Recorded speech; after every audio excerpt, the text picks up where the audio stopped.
1987. Bill Withers is playing loud on the stereo, and rolling sound fills the depths of the photographic studio with an atmosphere, creates a mood to work to. Except work has stopped for a moment because Ben is fussing with the lights, directing his assistant to rearrange the roll of paper that's serving as a backdrop. Away from the bright glare of the lights and the pale sweep of paper, the echoing room, once a warehouse, is a hollow cavern. Through a side door there is a narrow space that passes as a hair and makeup room. There's hardly room for 3 people to move about, and the air is thick with stale cigarette smoke. The table below the mirror is covered with a mess of eyeshadow palettes, crumpled tissues, empty takeaway cartons, overflowing ashtrays, coffee cups, lip brushes and eyelash curlers. Isolde stands watching Julio, the makeup artist, as he bends over the model. Isolde frowns into the mirror, watching the reflection of the model's face. The 3 of them, crammed together, are framed by a square of naked bulbs.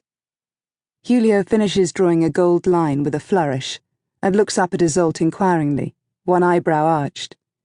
"Well," he says, "do you want more of a theatrical effect, Isolde, darling? Or is this enough?" Isolde squints at the girl's face, considering. The model, impassive, blinks heavy orange lashes. She's got a towel wrapped around her to protect the sheath of silk underneath. Standing above her, Isolde notices a fine down, like baby hair, growing all over her back. A pale fur glistening along the ridge of her spine. Wasn't it Marilyn Monroe who was supposed to have been covered in hair? It accounted for her luminous appearance in photographs. But this girl has the extra hair of the malnourished. Isolde knows it well. She shrugs. "It looks great, but let's get a Polaroid done, then we can see." On set, the model positions herself in front of the lights, legs apart, hips thrust forward. She glares into the camera, a questioning sneer on her lips. Ben's assistant has switched on the wind machine, and fine strands of coloured silk blow up around her like torn butterfly wings. Ben is already bending over the tripod, one hand poised on the camera. He is absorbed, all his energy channeled into this moment. His jeans are creased around his hips, his dark hair flopping forward.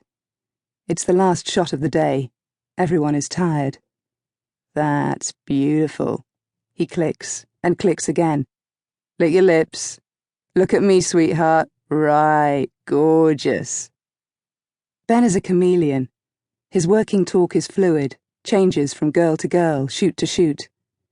Isolde has seen him play the roguish male, but he'll camp it up or turn gentle and sweet to get the best out of a model. "How'd you make a duck into a soul singer?" he's asking, and the model shrugs. "Put it in the oven until it's Bill Withers." The girl throws back her head and laughs. Ben snaps. Isolde has heard the joke before.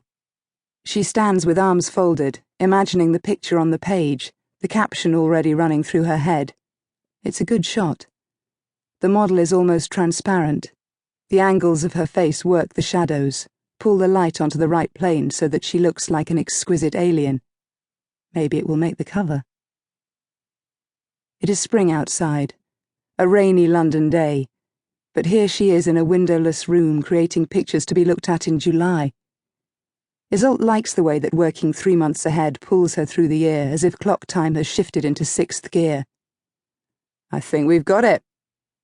Ben straightens up, claps the room briefly, holding his hands high.